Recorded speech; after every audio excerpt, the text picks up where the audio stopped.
ଉଦଳାର ବାବା Akhandalamani snake helpline ଦ୍ୱାରା ଏନ୍ଏସିର ପୃଥକ ପୃଥକ ସ୍ଥାନରୁ 2 ସାପ ହେଲା ଉଦ୍ଧାର।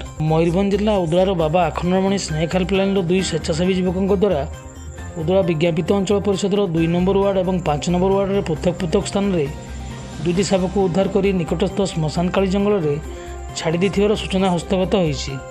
ସୂଚନା ମୁତାବକ ସ୍ନେକ୍ ହେଲ୍ପଲାଇନ୍ର 2 ସ୍ୱେଚ୍ଛାସେବୀ ଯୁବକ ବସନ୍ତ ବେହେରା ଏବଂ ମାନସ ବେହେରା ଉଦଳା ଏନ୍ଏସିର 2 ନମ୍ବର ୱାର୍ଡର ଆଶିଷ ପାତ୍ରଙ୍କ ଘରୁ ଏକ ବିରାଟ ନାଉଡଙ୍କିଆ ସାପ ଧରିଥିବା ବେଳେ 5 ନମ୍ବର ୱାର୍ଡର ହାଡ଼ିବନ୍ଧୁ ପୁଥାଳଙ୍କ ଘରେ ବାରଣ୍ଡାରେ ଥିବା ଏକ ନାଗସାପ ଛୁଆକୁ ଧରି ନିକଟସ୍ଥ ଶ୍ମଶାନକାଳୀ ଜଙ୍ଗଲରେ ଛାଡ଼ି ଦେଇଥିଲେ।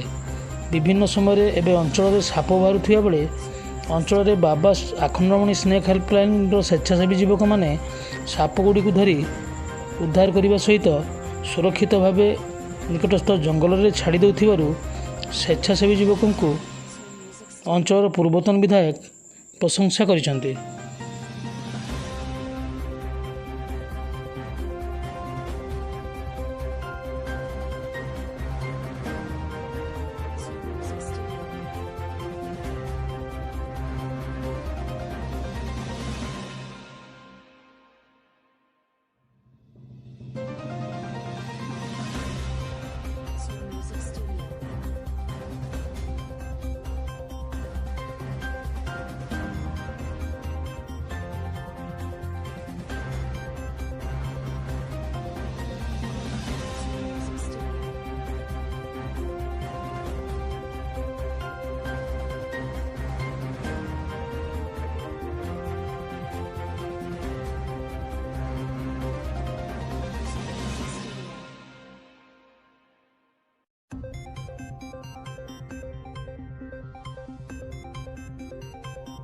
ମୟୂରଭଞ୍ଜ ଜିଲ୍ଲାରୁ ଦିଲ୍ଲୀପ କୁମାର ପରିଡ଼ାଙ୍କ ରିପୋର୍ଟ ସାଇବର ନ୍ୟୁଜ୍।